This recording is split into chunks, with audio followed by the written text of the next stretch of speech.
Today we are going to be exploring how language shapes our reality to a significant degree. It's not the only factor by any means. However, it is super significant and it's not something which is commonly explored. Welcome, Philippa. And I'm really passionate about this because I know that the stories that I tell myself basically frame the way that I experience life. There's various things that we will touch on in relation to how this works. But really what we're exploring today is the way that words frame reality, the way that reality basically fits to whatever the story is that we're telling ourselves about it. And welcome, Lila. So a few years ago, my wife and I chose to move over here to Thailand. But just prior to that, we had this interesting situation going on where I went to do a placement. I was a teacher for 7 years, but to fulfill what the Australian government needed me to do, I went and did a placement in another school, which was Cape Byron Steiner School. If anyone here knows Byron Bay in Australia, it's a beautiful part of the world. And finding full-time work in a place like Byron Bay can be tricky, especially finding full-time work which is 100% in alignment with one's values. And here I was, and I walked into this school the day after the drama teacher who had been there for 13 years handed in her resignation. Before too long, I had little birdies talking to me saying, okay, if you want to be the drama teacher here in this school, and the sub-story to that is have an important position inside of a beautiful community, inside of a special part of the world, then you can do so. And I was like, that is a great opportunity.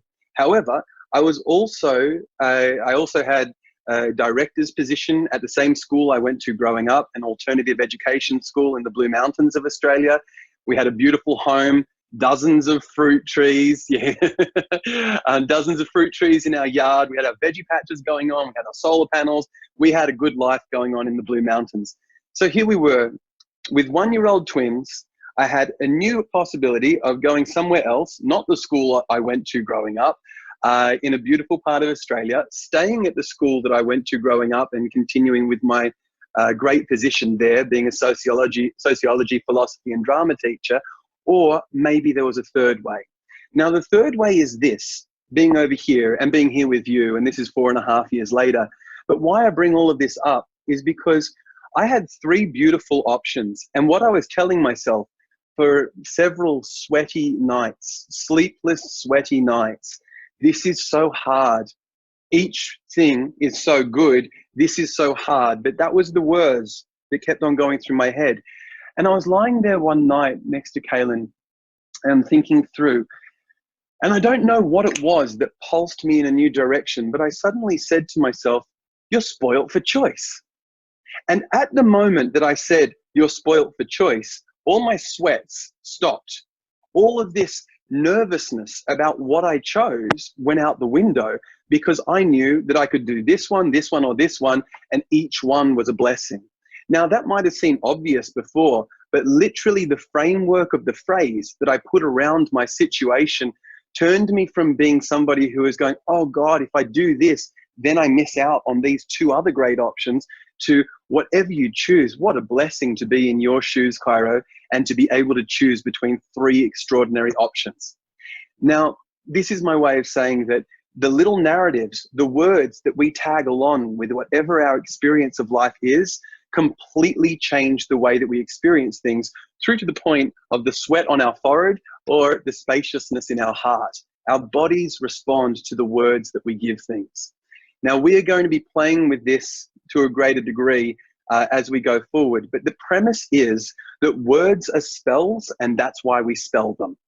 When a friend said that to me about 13 years ago, I was like, how did I miss that one for all those 30 years of my life, or at least 25 years of reading, writing, etc., that we spell words because they are spells. Now, the magic of that can be seen inside of things such as in the Bible. It says, in the beginning, there was the Word, and the Word was one with God, and the Word was God. Literally, our capacity to be able to give things substance through the words we attach to them creates our perception of reality. Welcome to the space. I didn't say to you before, James. Welcome to the space, Marcus. So here we are, gifted with the power of tongue, gifted with the power of being able to share with ourselves and with others the framework of reality. And yet, very often, we find ourselves framing reality from tapes that we've inherited from our families, from our cultures, from times and places and people where we didn't choose to download these programs, but from whom and from which we have continued to play out these programs again and again and again. So before we go anywhere further, let's hear from you, and you can write these into the comments, and I will read them out for the people who may be watching. What are some of your favorite words? What are some of your favorite words? I don't care what these favorite words may be. They may be something as deep and beautiful as love, or they may be something as frivolous and lovely as serendipity. But what are some of your favorite words? Welcome to the space, Justin. Great to have you here. So please pop some into the message for me, into the message space. Welcome, Tamara, because I'd love to see what we've got. Great. Grace, beauty, ease, sweetness, allowance. Now, so we got it's in the next one. Discombobulated. Good. Let's see if we can get some discombobulation going on in here. Then we've got peace, harmony, beauty, spontaneous, imperturbable. Each one of these words that you're giving us here, in a certain sense, is coming out of the wand of your mind, coming into our space and framing reality. Let me come back to what Lilu put here before. I invite you just to close your eyes for a moment and sense what happens in you as I literally just read this list, and see if you can feel the touch of these words on your psyche as I share them. So close your eyes for a moment, take a breath, slow down, become sensitive, and hear this lovely list of words. Grace, beauty, ease, sweetness, allowance. Yeah? I'll hit you with some other ones I'm going to bring into the mix. So staying in this kind of opening space, gentle, kind, welcoming, helpful. Now open your eyes and we're going to play a funny little experiment out. Now, Philippa, Marcus, Tamara, if you're able to share your faces with us, that would mean for you, Philippa, more perfectly imperfect. Thank you, Super Prajika. Thanks, James. We've got some other beauties coming into the mix. If we're able to see those people that we can't see right now, it'd be great to see your faces. I've got a strange experiment for you. Please look at one person's face. One person's face who is on the screen right now. Choose somebody that you can see well. Welcome, Trish. It's so cool to have you here, Trish. So look at somebody that you can see well. And I'm going to ask you all just to drop into whatever state of relaxation and see what happens. So in a certain sense, I'm asking you to come back to neutral. So let go of whatever smiles or whatever frowns, and we just come to a place of neutral and become absorbed in this person. And I'm going to be like a bitchy gossip for a moment here and put forth certain ideas about this person, which are not true. They're just a sequence of words, but I'm asking you to allow your mind to be touched by these words as you look at this person. This person, holding our mind with them and allowing these words. Closed, mean, nasty, suspicious. Yeah, so we see Lilu, you're like, whoa, you fucking kidding me here? You're going to start putting this rotten program in my head? Now, let's look at this same person, wipe what I just said there. And let's see if we can see these other qualities inside of them of optimistic, joyful, loving. It's a loving person. This is a creative person. This is a reverent person. Now, what I'm hoping that you're seeing on the litmus paper of your mind is that as I'm throwing adjectives and descriptives at you about something, that the mind is having some kind of response. Give me a reading on the thermometer if you're getting what I'm saying, that if we put certain things out there, then we start to see, I can start to feel how my mind is influenced by those words. Now, this is the premise. We do not know the difference between truth and belief. However, our truth will correspond to the beliefs we put in front of ourselves. And to a great degree, the beliefs, the be-lifes that we will find ourselves living, the being that we will be in life, which is the word belief, be-life, will adhere or correlate to, cohere to whatever those descriptors are that we put around something. For example, we walk into a space and look at somebody and go, I wonder if that person is a threat, or I wonder if that person could be my friend, and we will feel an entirely different orientation purely through the framework that we put around somebody. So, let's talk a little bit about common words. You see, very often inside of the conscious domain, many of us may go, okay, what are these words that we want to play with? And so we hear ease and sweetness and grace and other words that will frame things in a way that we go, yes, that feels good.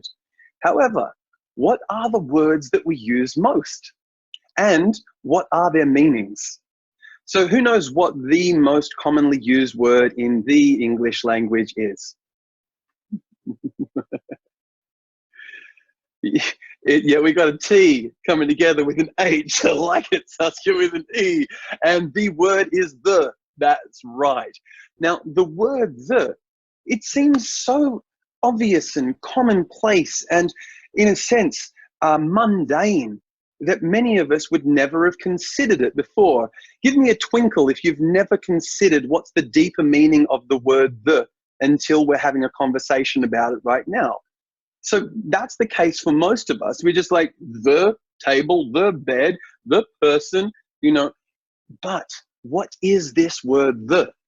Now, I love etymology, the study of words. And the word the can be traced back to the PIE, Proto-Indo-European word of de or dis, D-H-E-D-H-I-S. Now, at that time, we can see it was denoting this thing here or that over there. The is kind of a general. This makes it something which is like, right, this hand here, or that, which goes over here. However, where did it go? How do we see that this is a sacred word? Have you ever heard of theology? Theology? It's also known as theology. Yeah? But we can see what it says is like biology or any other words that have an ology after. It's the study of what? It's the study of the. Now, what does that mean? Well, the is also the root of theos. It is also the word of dios. It is the word of deity. It means God. The means God. So when you are talking about God table or God person over there, you're endowing something with a level of reality by giving it suchness. The whatever. So have a look around you right now. Say, look at whatever you see, the tree, the wall, or whatever it is, and see what happens when you suddenly say to yourself, God tree, God wall.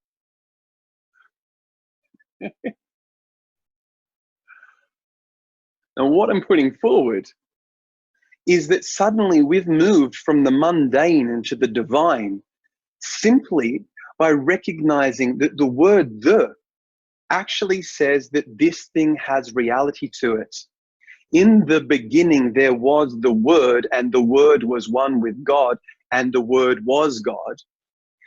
In God beginning, there was God Word, and God Word was God, and God Word. The point is that we actually have divine traces taking place inside of our words all over the place, but we don't necessarily recognize the divinity of what we are doing in the mundane action of speaking.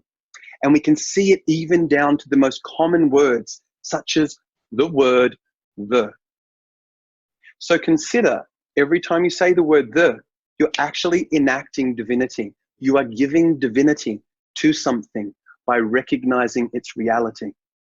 In a sense, you are creating something out of the indivisible whole of all of these things that co-create one another, and give something a suchness unto itself. Now that is a godly power. We can, not that I'm suggesting you get as nerdy and forensic as me, but we can see all kinds of interesting things about collective consciousness in the words we use most. For example, the words, actually, I'll go there for a moment. So if you have a look at the word he, you will find it comes in the top 20, whilst the word she comes in towards 30. The word his comes inside the top 20, whilst the word her does not actually feature in the top 100 words. Yeah. Now, obviously, with his and her, there's a slight thing where you can say his denotes two things. I won't go deeper into that, whereas her only denotes one of possession. However, the point is that we can already see a slanting in terms of how much the patriarchy is showing up just in the frequency of word usage that we have, as is studied in terms of looking at the most common 100 words. We can also see that whilst integrated people are very often, people who are seen as highly integrated very often use the words we and our, the word I and my come through at a much higher frequency. Well, it makes sense. I'm here talking to you from my computer with my AirPods. This all seems very close and real to me, more so than the we in some ways than the we of each of us who is here on the screen right now. However, we can see how far that can go when we see people like Donald Trump talk about me in my unparalleled wisdom, etc. And he's very much denoting this narcissistic space of the I, the me, the my. Now, what I'm pointing to is that inside of our common word usage, the architecture of our collective consciousness gets betrayed. If you want to go further on that, just look up most common words in the English language, and you'll see a list of 100 on Wikipedia that will give you a sense of what we broadcast most of the time. And it will also give a potential framework of, do I want to be broadcasting exactly what is there? Now, let's come back to, before I talked about something that comes from a Judeo-Christian background. In the beginning, there was the Word was one with God, the Word was God. Yeah. However, we can also talk Zen Buddhism and talk about how our language can actually point us towards deep truths of interdependent co-arising. So what does that mean? Right now, who here thinks they are a person, a self, independent from the whole? I do. I think it all the time. I think I am something unto myself. Yeah, it seems really true when I wipe my bum and when I feed my face and when I do all of these things which are me. However, we also know that in each breath we take, we are being animated by the universe. With each exhalation, we are animating the universe. We are in an interdependent reality of interbeing, yeah, rather than an independent reality of separate beings. I've shared this story many times with various people who are here, but once upon a time, Buddha came forth with a flower and said to everyone, "What is this?" And they said, "A flower," looking at him quizzically. And then somebody got what he was talking about and said, "Actually, the flower is everything but the flower, because it's made of the water, the sunshine, the roots, the nutrients, everything that went into giving the apparition of a flower makes us see flower. So we call it flower. We call it a flower, but the flower is made of everything but a flower. The flower is made of non-flower elements." Now, let's have a look at our language a little bit further. The word and, another one of those words that most of us probably won't think about. But the word and comes along from the word an, which comes along from the word on. And the word on comes from the idea that one thing is resting on another. So when we say a or an apple is resting on the reality of the tree, of the water, of all the things that have been put in place for that apple to be there. So even a word like a or an is pointing towards into being, because it is saying that one thing is dependent literally on another. I'm going to keep on waxing lyrical for a moment about this space of into being. Be, the word be, you notice how be, it's just the same as the word bi, bi, bisexual, binaural, yeah, biological.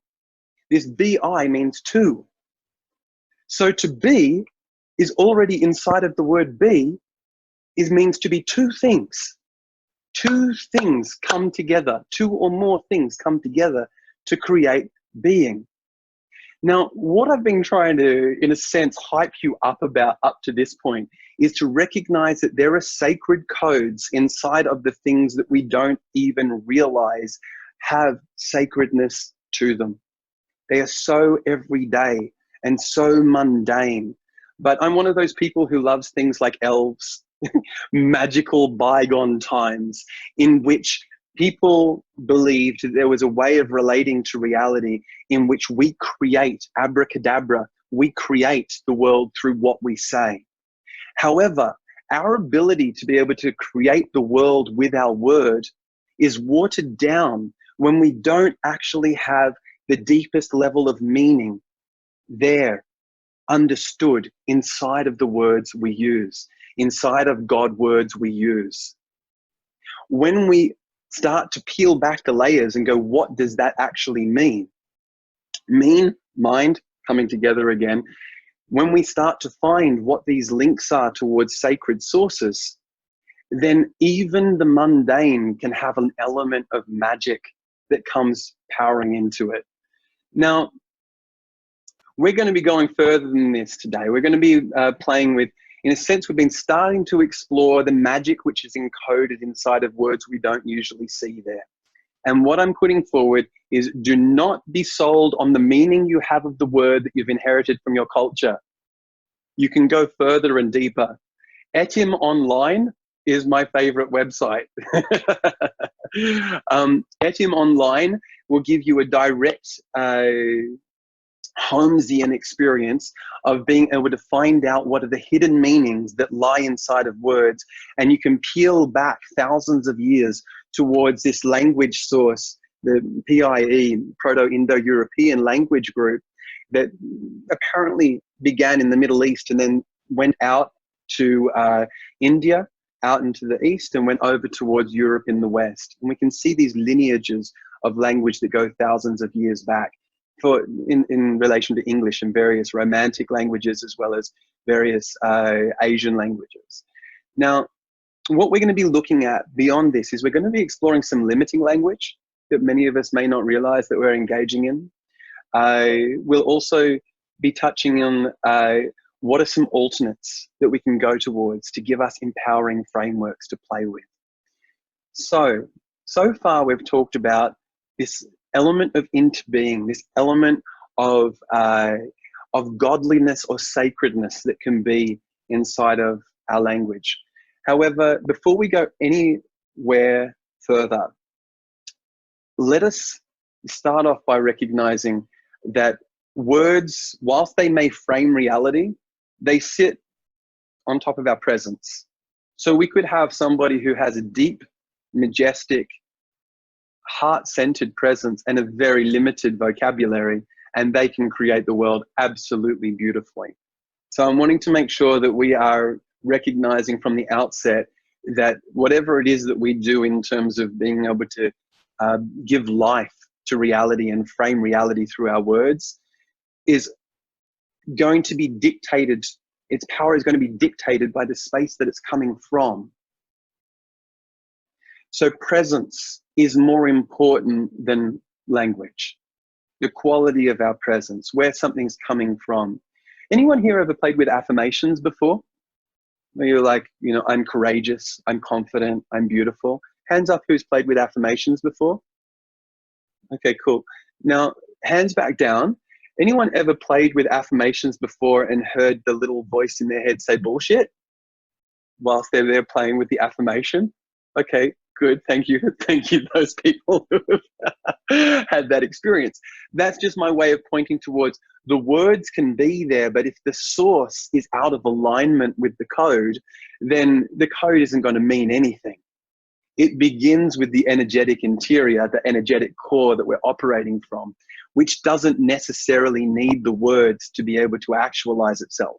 We can, in a sense, sit into this transcendent reality of deep presence and have access to everything that we would paint onto that reality through words, just by being, just by deep being. However, at the same time as that, from a space of deep presence, we can then use words. We can use, in the immortal linguist Donald Trump's vernacular, we can use the best words.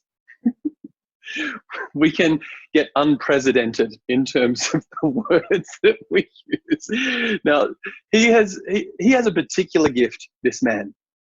He has a particular gift because he speaks at a 12-year-old level, and therefore he is easily understood by people everywhere by keeping things very simple.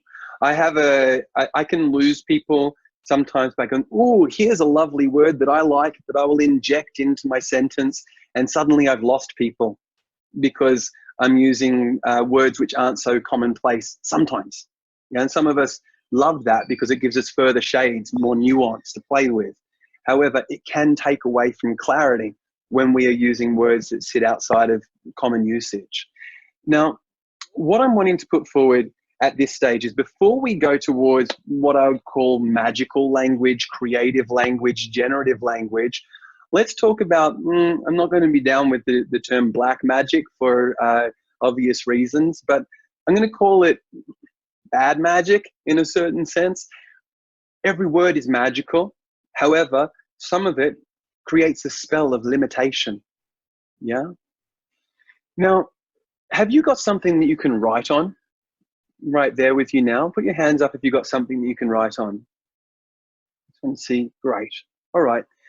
Now, I want to invite you for a moment to engage in some conscious complaint.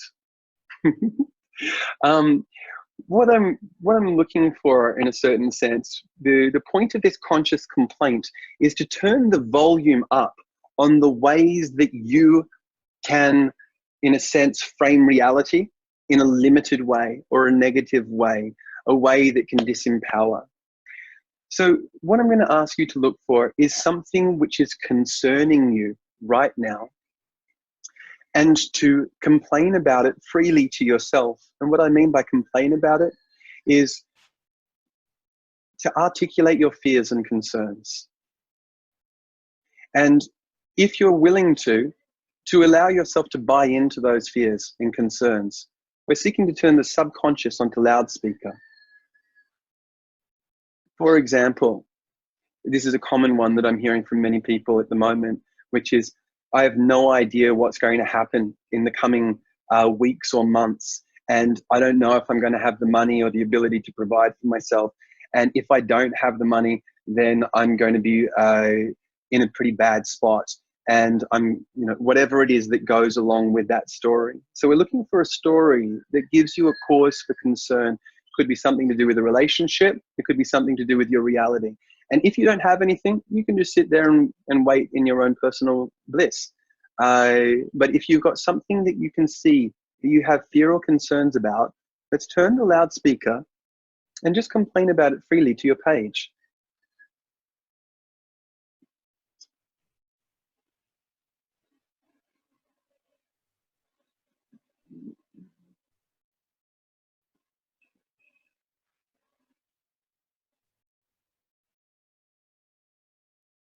Your complaints could be about yourself. You could have some shoulds. in there about what you should be up to right now. You might even have some, God, I really have to.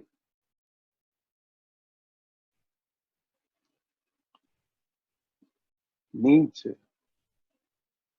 You might complain about yourself, like, always, I never.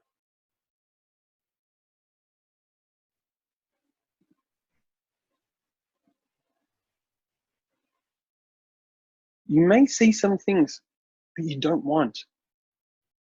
I don't want to find myself in 2 months scraping the bottom of the, I don't want to find myself there.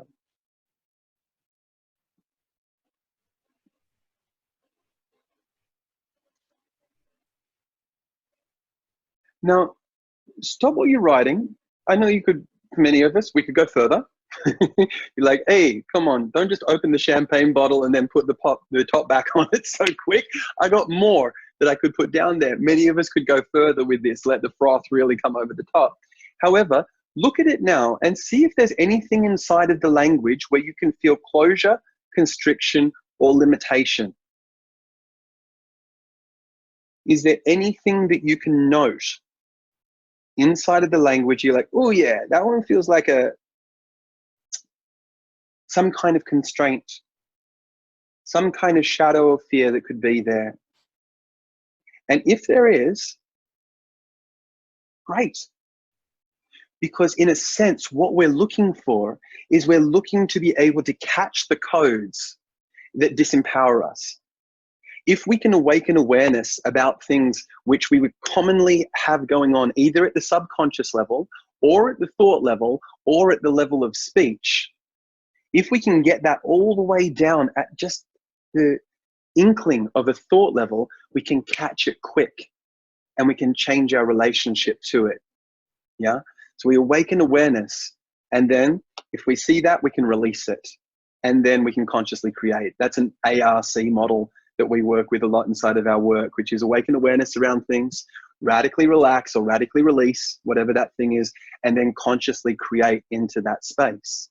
So we're going to be going through some common limiting words and phrases, and maybe you'll spot some of these there inside of what you wrote there, especially because I was actually pulsing some of them whilst you were writing. So I want to be transparent about that in case you took on some of my ideas there, but they are common. Now, here's a great quote about language. The limits of my language mean the limits of my world. The limits of my language mean the limits of my world. For example, I've worked with so many people over time who want deeper intimacy inside of their relationships, but they're inarticulate or constipated, communicatively constipated in terms of acknowledgement, gratitude, and requests. And given that they don't speak acknowledgement, gratitude, and requests clearly, they find it difficult to create a framework for deeper intimacy to naturally occur inside of their relationships. The limits of their language mean the limits of their intimacy in certain instances. Yeah. So we find it difficult to be able to say to somebody, I have been experiencing some desire to go deeper in terms of the level of connection that I have in my intimate relationships. And here I am now with you. And I wanted to invite in a space of vulnerability, a space of deep presence with one another, a space where we drop the verbal and we look deeply into one another and get into a space of being and experience what it is for wordless energy to take place between one another. And we hoped all of that would just simply take place by looking at the person, and that they would do that naturally without us communicating about that desire. It's likely that there's going to be some confusion there. So we can communicate through developing our linguistic skills, new contexts. Now, at the same time as that, here's like a peppercorn spray, a dusting of different words and phrases which are really common that can limit people's sense of agency, people's sense of creativity, people's sense of expansion, people's sense of power. Should. Yeah, we should all over ourselves. I should do this. I shouldn't do that. So this is a common one. Many of us know, but should. So we shouldn't say should. Well, you know, obviously it's got a use. However, should. All right, must. I must do this. It's got a power to it. Don't want to say that it hasn't, but must is something that can often take away. I can't. Yeah. Always. You always say that. You never do that. So always and never. But, the word but. We're going to come back to unpacking these soon, so don't worry about that. All right. Fair. That's a funny one. Fair inside of a universe is an interesting one. Confused. Very often that's a lie. Just people aren't willing to admit to themselves what they really sense is going on. Deserve, that's another interesting one. Value judgments that come in all over there. Belittling things with justs or onlys. And then the word because. So that's some words, yeah? Then there's I have to, we have to, you have to, I don't want, I feel that. It's an interesting one we'll come back to. I don't have, I need to, such and such hurt me. Now, we'll go forward from there. So the word should, let me actually open this up now and ask anyone who has ever reflected on the word should, what is your reflection on this word and what it can do to our frame of mind when we are in a shoulding space towards ourselves, towards life? I've got, of course, my own thoughts to share on this, but I'd love to hear somebody other than me. I've been speaking on a monologue for 30 minutes more now. So is there anybody who has a reflection in relation to the word should and what your relationship is to this? Yes, Trish. And thank you, Megan. Sorry, I'll unmute you. There we go. Oops, we just unmuted and muted again between the two of us. You got it? Or okay, I got it. Yeah. There we go. Okay. Sweet. Hi. Nice to be here. Thanks, Caro. Yeah. Yes, I was a definite shoulder in the early days. I shoulded everything, and I found it very freeing to be aware of should and to stop myself. I still use it, and I'll catch myself often going, I should. No, I will do something else. There we go. So it's a long thing, yeah. So we can feel when the should comes in, it's so natural, hey? And it can go from unconscious to, it's something which is still there, but with that conscious element, it sounds like there's choice that comes up in relation to I should or I shouldn't. Well, I choose to, I will. Yeah, so we start to get new frameworks that we can have where normally we would have a pressure of should. I just saw before that Saskia, you put something in there, but I'm going to jump over to you, Megan. Is there anything that you'd like to add in addition to what you've heard there from Trish? It was similar to what Saskia's just typed, actually, like creating pressure on myself and also like belittling myself, like saying I should do this, I should do that, you know, just making me feel inadequate, I guess. So in a certain sense, sometimes should can be a synonym for I judge myself because. Let me say should and have inside of that, wrapped up inside of it, a judgment of myself, or you should, a judgment of you, or we should, a judgment of us, and on we go. So often there is a collapsing of should and judgment that can take place. At the same time as that, I do not want to take away the beauty of should that can be there. It can feel like I'm bullying myself, says Justin. Yeah. So this is a really interesting insight. Something as simple as should. I want to again say conscious shoulding is not something we shouldn't do. We can use should consciously. It's really about the space that we're operating from in the use of the word rather than the word itself.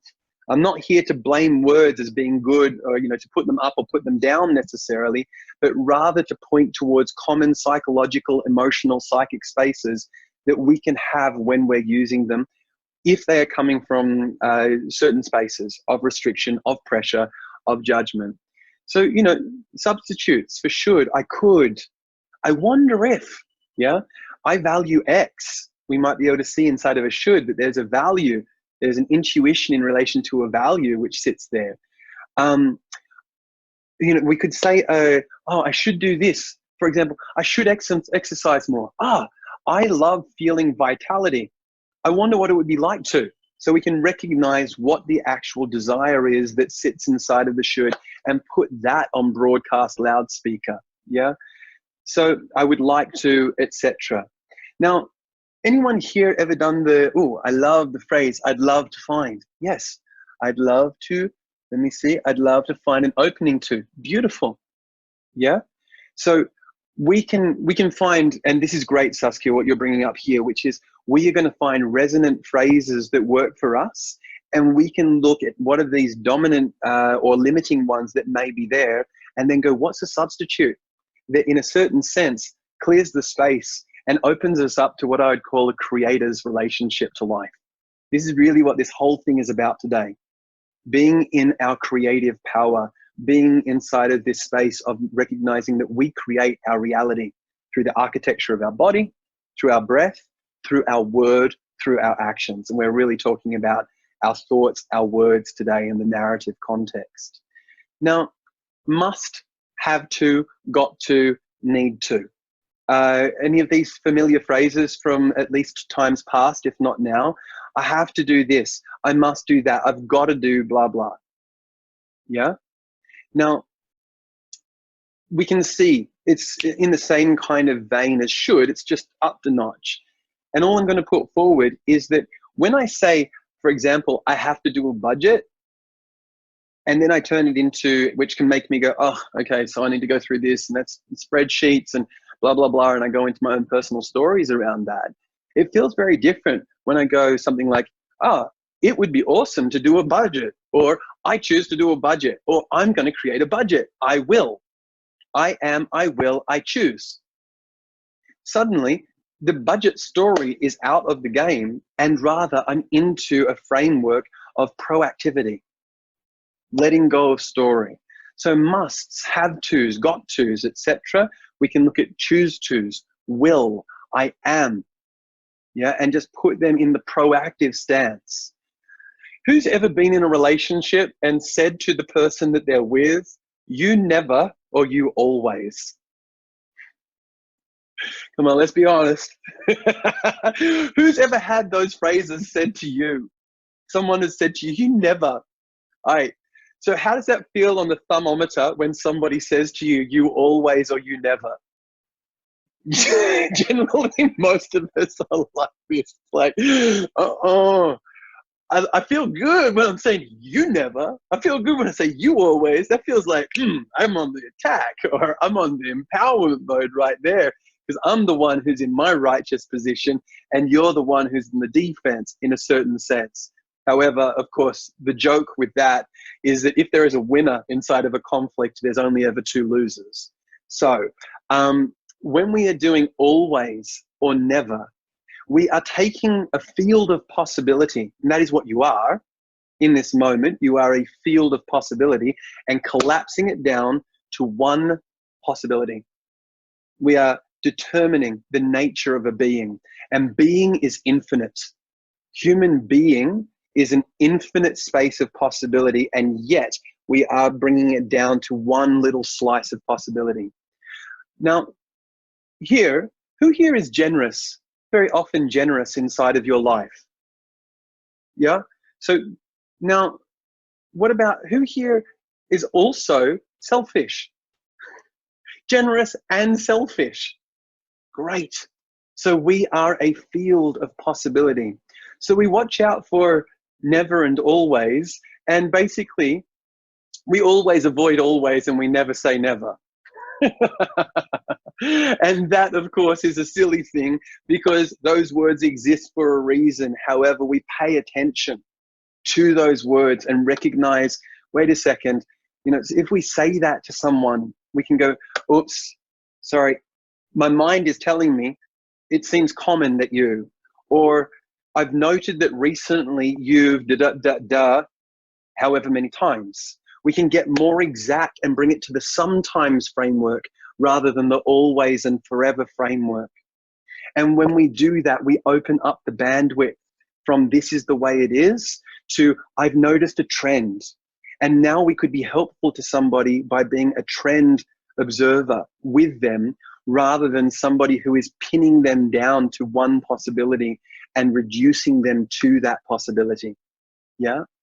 So we can even negate ourselves and say, oh, while I'm telling myself you always think you know what I'm going to say. I actually recognize sometimes you're a really great listener. And now we're empowering the opposite. We can get into arguments, or rather, we can negate or round out our limited view by giving another view to ourselves. We can self-coach ourselves to a more expansive framework of seeing another. Yeah. Anyone here ever had the story, that's not fair? Something's going on, you're not getting as much attention as somebody else, that's not fair. This person's, you know, there's many of us that have this that's not fair kind of mindset. And the one thing that I'm wanting to put forward is that fair and the universe do not go together. Fair is a story about how the universe should be. Should, again, yeah. I'm not saying that there isn't a space for us to be going, okay, I've got 2 daughters. Am I giving love to this one? Am I giving love to this one? Am I having time with each of them in a fair way? What I am talking about is a complaint. George Orwell put it best, perhaps, when he said, if we find ourselves being a selfish clod of ailments and grievances, complaining that the world will not devote itself to making us happy. And that is something that we can operate from, at least that our shadow can operate from, our identity can operate from. Welcome to the space, Emily. Now, with that, when we see that we're in a space of that's not fair, and this is just a beautiful unlock the power of our consciousness phrase, and it's the story that I'm telling myself is. Let's just recognize there's reality and there's story. There's reality and there's interpretation. And at the moment that we recognize that the story I'm telling myself is, we move from being a character inside of the story at the whim of that narrative to being the author, which has the same root as authentic. We move into being the authentic author of our experience by recognizing that's a story, but I'm going to jump onto the word processor space of my mind and write the story in a way that works well for me and others and the world. That's the trinity of effective perspective there.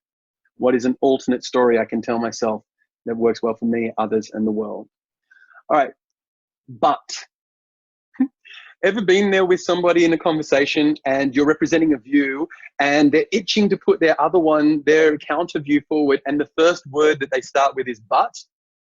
So you're saying, for example, I think it's really important that we share whatever's going on for us emotionally. And this person's going, oh yeah, but you're too emotional or whatever inside their head. And they go, but it's also good for us to listen to ourselves first and whatever. The point is that when somebody starts with a but, most people don't like a stinky butt put straight in their face. In certain instances, it might be, you know, if it's clean, if it's by agreement, okay. But most of the time, when we come straight in with a but, it negates whatever's come before it. We'll often do this inside of our own lives, many of us as well. Things are going really well inside of my business, and now we've moved from focusing on what is working there, etc., to the negation of and into a space of counter-argument with ourselves. What I'm putting forward is pretty much every time you use the word but, you can stick the word and. It's a very common one. I know that. Imagine many of you have heard this before. And at the same time, probably many of us would have said but at the same time. So very often we miss that and is a bridge, and in a sense create a space between one thought and another with but, in a sense negating the coexistence of things. Yet in a realm of interbeing, coexistent things is an obvious truth. Yeah. So we can catch but, and we can particularly catch but at the start of a sentence when somebody's talking to you. If we hit back from the perspective of but when somebody has just shared something with us, just be prepared that the space between us is likely to divide or grow. Yeah. So we pay attention to that. Now, I got so much more content to go into today.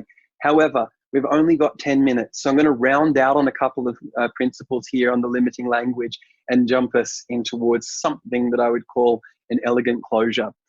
Now, a couple of other things on the limiting language. If we say what we don't want, if we're using phrases like, I don't want a relationship like that again, I don't want, whatever the thing is that I don't want, there's no going towards what we do want from I don't want until we actually flesh out what we do want. Anyone here familiar with NVC, Marshall Rosenberg and NVC? Yeah, okay, so a few of us, yeah? Now, Marshall Rosenberg was also an activist, and he was old enough to be back there as an activist inside of the Vietnam War. And so he was invited onto a network and had this really great, at least from the TV network's perspective, debate with somebody who was pro-war and he was a pacifist. And as a pacifist, he talked over the top of this other person. He raised his voice. He chucked butts in their face. He did all of these things that he knew not to do.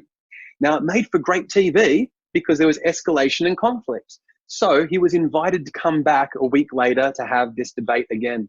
He's driving to the studio and he's telling himself, I will not speak loudly over the top of this person. I won't use the word but.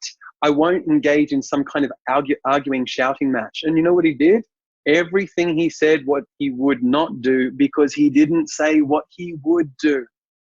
And so every time we say, I don't want, just ask yourself what you want. Burn those extra calories, those creative calories, to move from the push away to the move towards. Yeah? From the killing off to the creation of. Yeah? So we're going for creative language, and you can't do a don't, and you can't will a won't. Yeah? You can will a something, you can create a something, you can do something. Clarify what those things are, and now we have proactive, creative language. Yeah? Same thing goes with the can't kind of element. So here's a prayer. Trish, you'll recognize this. Megan, you'll recognize this. James, you'll recognize this. And the one substitute with Sunny's blessing is that warrior has become creator as the starting word inside of this. That's for your edification there, Trish. So here is, how can we use language to be able to create our sense of reality? Now, a prayer that I have used now going on for 12 years, and that I've used over those 12 years, if not the majority of days, like thousands of days, I have said this prayer. And I want you to listen for the tenor of the language, the energy of the words, the space that it can evoke inside of us when we are saying this is who we are and our relationship to life. And why I'm inviting you to do this is not to say, hey, so use this prayer. If you want this prayer, I can share it with you. However, it is to invoke the power of prayer, the power of embodied affirmation, the power of creative, generative language to be able to frame our experience of life. So this is what I call the creator prayer, which was given to me as the warrior prayer. And as I said, there's been a change of one word from how it was handed to me.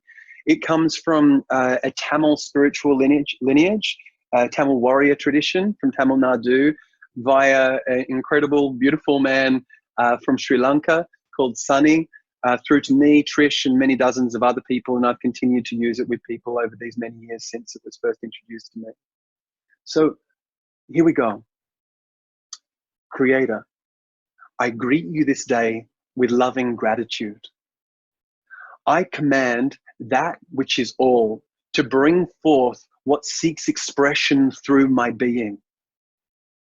I commit to honor all that arises in life, freely, devoid of resistance, knowing that deep unveilings of wisdom await, and trusting the truth of omnipresent love, which is all that has been, is, and will be. I am committed to you this day as a creator, with the almighty power of creation that is gifted upon us to forever expand the wisdom of the great creative consciousness, which is all that has been, is, and will be. I greet you this day with welcoming joy, freely expressing the power of creation in mastery of every moment. And so it is. Now, I can tell you with an investment of my heart and my mind in this set of words over and over and over again. I start off, I go, creator, and I'm like, boom, here we go. Here we go. I'm getting in touch with the creator that I am, the great creator that is all, the creative power of my breath, of my word, to be able to create my relationship to this moment. I'm aligning my consciousness. Yeah. Now we can do this with any words, and we can use words such as, for example, I've worked with a creator model for years. Some of this came from Sunny. Some of it I decoded from work that we did with Sunny. And there was two words: art, the art of love, acceptance, respect, trust, and core, which was courage, openness, reverence, and expression. And one day I was looking at them and I went, whoa, it spells creator. And I got very excited. As you can tell, I'm a word geek. I love words. And when I saw, creator, that's the word I've been looking for, I got super excited. Now, this became an affirmation mantra that I worked for years, including like 40 Days of Dawn, get up. We did this together upon occasion, Trish. Go out, watch the sun come up, meditate, pray, and create the relationship to the day. Now, when we choose principles and affirm our relationship to principles such as through affirmation, we can increase the magical spell power of our words by finding evidence to go with that. For example, I am courage. I have no idea what I'm going to say next, and yet I allow myself to let this bubble up through my mouth, courageously letting whatever meaning wants to erupt through me do so. Yeah, I am courage. That is this in this moment. I am courage. Years ago with one-year-olds, I chose to leave Australia and a very solid life that I already had there with a lot of security to follow my northern star to northern Thailand. That's evidence from the past. So we can take affirmation and put evidence from the present and evidence from the past to consecrate that affirmation and take it to another level of vitality or vibration. So it goes from a conceptual idea of I am courage to a realization or an actualization. So this is spelling words at the level of evidence. Evidence sourced from context of our life, evidence sourced from our consciousness right here, right now. Yeah. Now, other key principles inside of the 2 minutes we've got, too many for me to go into. So what I wanted to really share is that I'm going to be continuing to roll things inside of this communication space. That's my Monday gig. And there is going to be elements to do with how we use language to be able to create our relationships. So far, I've been working through a LIPS model that I created, which is basically what are our key elements of communication.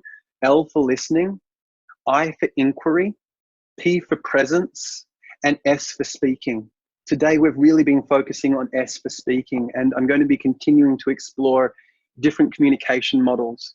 More than anything that I hope that I've planted with us here today is one, have a look around at the words that you use and question, what are those words really? Do you have an appreciation of the power which is embedded in those words? Could you rewrite the significance of those words for yourself so that a word like synthetic that sounds horrible actually comes to be able to go, I've got a meaning for myself there. Sin coming together, which is the element of God, bringing godliness together. Synthetic. I am God in a creation, a godly creation of bringing different things together.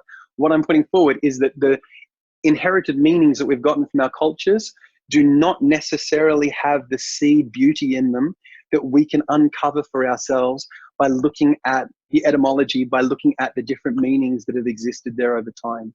So I hope I've planted the seed of curiosity about what do words really mean? And do you have the relationship to your language that you want to? Could you go further with that?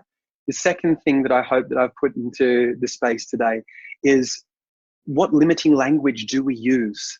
And if we experience closure, constriction, or any other limitation inside of that, are there turnarounds that we can play with that will create an expansive and creative relationship to life? And then finally, the last thing that I hope that I've left you with is that we can, by consciously playing with language, create our consciousness, create the vibrational frequency, create the frameworks of our reality. We can tell ourselves stories about one another, about ourselves, about situations that hopefully stack up with the big three of the effective perspective. Stories that work well for us, others, and the world. And I would put forward that that's our responsibility in terms of our use of language. With that, I want to thank you for choosing to be here today, because as I love to say, we've got one choice in life, and that is where to spend our time and with whom. And you've chosen to share it here with me and one another here today. And for me, it's always an incredible privilege to be able to have a space like this and be a voice. So thank you all so much for the time we've shared here together. And with that, I'm happy to stick around for another like 10, 15 minutes. I've got a meeting in half an hour, but I want to say that's me done. If there's people who want to bring forth other ideas or questions into the space, you're welcome to. If you're going to leave, it would be lovely if you put a message or just unmuted yourself and said, hey, I'm out of here or whatever. That always kind of feels a little bit more warm and fuzzy than someone just dropping off the screen. I'm out of here. I've got to go. I've got another Zoom one. Bye. Thank you. See you. I love you, Trish. See you, darling. Bye. Thanks. Thank you, brother. I'll see you very soon. See you, Lilu. You on your way? Yeah. Thank you so much for your presence, for your time, for your wisdom, for your love. Thank you very much, everybody. Thank you. See you, darling. Be well. Thank you. Thanks, Cairo. Thank you, brother. See you, man. Thank See you, you, man. Cairo. That was amazing. I really appreciate it. Thank you, Saskia. Take care. Bye. Thank you. See you. Hi. My first time in one of your sessions. Thank you very much. It was very Thank you. insightful. Thank you so much, Natalie. And look forward to more sessions. Thank you. I'd love introducing me. Say again, sorry. Thank you to Delete for introducing me. Ah, that's the link. Awesome. Thank you, Delete, for doing so. So cool. Bye for now. And then there were 4. And then perhaps thank you, Philippa. Cairo. Yes, thank you, Philippa. Very interesting. Yeah, I really enjoyed it. Thanks for coming, Mum. It's amazing to see you here. What a surprise. I did not see Perry. Awesome. I know. How we pop up everywhere. I've almost succeeded too, but it didn't work at once. Oh, well, there's always next time. So you've probably heard from Megan a number of times over the last couple of years about different things she's been up to with me and more broadly with what we're up to in Selfcraft. Yeah, not really any details, just that she's going what she's doing. Yeah, no, she hasn't spread the word. Well, she's done her best on social media. I know that. However, it sounds like you all have got some interesting conversations to have, which is, as Megan knows, the name of the game very much from my perspective. I'm stoked you came today, Philippa. How are you? Yeah, I'm very well, thanks. Yeah. You're doing well at this crazy time? Yeah, because I'm retired, and so it really doesn't make much difference to me, really. It's just, another day of what will I do today? It's a little bit limiting because I just got into a routine of going to the gym 3 times a week and getting this really, really good exercise program going. That's my only complaint. And really, it's hardly a complaint when you think about what's happening in other places. I'm very lucky. I'm glad to hear that. Yeah, you sound similar to my mum in terms of, she's like, the only difference is there's less people down the street. But in terms of like the daily wake up and go, what do I feel like doing today? Which is, I'm really glad for you that that's your life circumstance. I'm not sure what other options you've got in terms of the working outside of things, but yeah, there must be creative solutions on that front. Were you going to the gym? Yeah. Sorry? Were you going to the gym? Yeah, I was. My physiotherapist took me through this sort of program for 8 weeks, and then I left me on my own to do it. And I was actually going with him. I was going twice a week, but I started going 3 times a week. And I was really, well, can you enjoy yourself at a gym? No, but I was actually going and doing it and being very satisfied with myself and feeling benefits from it. That's what we're looking for there. It's great. That's great news. Well, thank you so much for coming along today. I just think that's really special, Megan, that you got yourself here and your mummy here. And thanks so much for sharing what we're up to here, Megan. And yeah, thank you again. Is there anything that anybody else would like to share in the space before we pack down for today? I would something about what we had in the past. Yeah, when you said, don't remember the word now, but I remember that, like, it has so much weight from what we've been told in the past about must or should do. These things. Now, I always feel like, hey, I have to judge the judge. Like, it has to be clean. It has to be only about what serves me to be a whole real me, not by somebody trying to, hey, you know what I mean. Yeah, so we always have the outside pressures, which comes from various directions, family and work and seasons and viruses. But great point to start open thinking about great session, and I really, as always, want to thank you. Thank you so much. For making me think. Very good. Think and thank actually come from the same source as one another, which I really love. So when I say thank you, it's like I'm saying I think of you in this moment. But what I really wanted to bring back to was what you said a moment ago of judging the judge. And I think that this is a radical reorientation, because what happens so often is that we have internalized the judgment of culture, the judgment of family, the judgment of whatever those different things are where we first encountered right, wrong, good, bad. And now we have like a cop in the head, and that cop is there looking at what we're up to and judging ourselves. And so we think to ourselves perhaps something like, oh, I don't like the look of that person, or I don't like this about myself. And then we go, that's bad, you think that. And we judge ourselves for having had that thought. And that can be endlessly regressive, because then we can say, oh, it's bad that I said that it was bad. Oh my God, now I'm saying that it's bad that I said it was bad, and I'm still judging myself.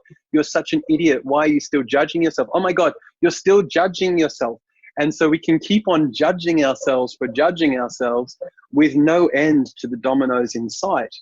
And this is the first step very often for many of us to transform our mental hygiene, is to recognize, I'm just having a thought. I don't need to believe that thought and carry it the next step forward. For me, I used to get myself in endless shame cycles by recognizing that, I was judging myself or judging someone else and then feeling bad for having done so. And then I'd be like, when am I ever going to learn? And then you're so stupid, So these are these commentaries that would come one after another, each of them logically tied to the last one. Yet at what point would I just cut the thread? And this was something that I really began practicing in earnest, going back, I suppose, first maybe 15 years ago, but then all the more so going back 13 years ago with my work with Sunny, with the work with Landmark, with ongoing work in relation to Buddhism. And this was just, at some point, there's the thought. And I'm not going to now, it's the difference between thinking a thought and believing the thought. I'm not going to be-live the thought. I'm not going to take that thought and carry that thought forward. I'm rather going to look at the thought and, in a certain sense, just like I can right now, feel my hand and not judge that my hand should be a certain way. Just feel the sensations. Simply witness. And that can be the first bit of psychological oxygen that many of us are craving, is to stop that train of thought, to stop one belief kicking into the next. So I'm really glad that you bring that up, Dalit, because today we've been talking about the power of words, and those words show up as narratives, and those narratives are sustained through belief. And if we can at some point just go, oh, there I am having that thought, and then not judge the thought itself, that's the start of freedom. Not the absence of thought, but a reorientation of our relationship to thought.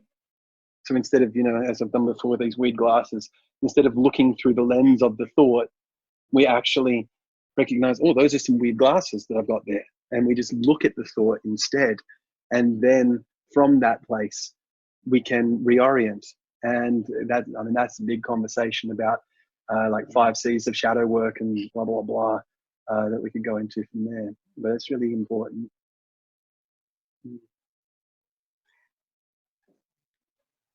I would add, it's really mine. But what's really yours? It's really mine. These thoughts, or were there, if I heard it from the wild world, like I should have, but it's not my world. I like to live in a jungle, not in the city. I've got another rules, so that's why my reaction is going to be different. But I don't want to keep you on. Now, this is interesting as well. Now we talk about responsibility. Responsibility for, it's not that because of, we didn't get to the word because today, because of time restrictions. Now, with that, I just want to say thank you so much. Philippa, thank you for coming. And Megan and Dalit, thank you both so very much. Your ongoing presence here means a real lot to me, because you were the first 2 here. You're amongst the last 4 here to go as well. And that element of being as connected as that inside of this, and the number of times that you've come, for me, it's been the kind of thing that has kept me feeling like there's logs in the oven, logs in the fire, keeping things burning. So thank you so much for the support and your presence in this ongoing way. Thank you for all these sessions. They're so amazing. So, hopefully some more people take it on board and we see some more faces next week. It would be cool. Loving it. Thank you. Yeah. Thank you, Dalit. On that front, as you guys know, hey, Facebook out there, if there's anyone there, they're continuing to keep me and Kaylin on 50 invites. So anybody who's willing to put invitations out on behalf of us, it's super valuable in terms of getting the word out. So I really appreciate that. Absolutely. We'll keep going. Thank you, Cara. Thanks for your time. Thank you, everybody. Much love to all. Thank you very much. See you, Philippa. Bye-bye. Bye. Bye. Bye.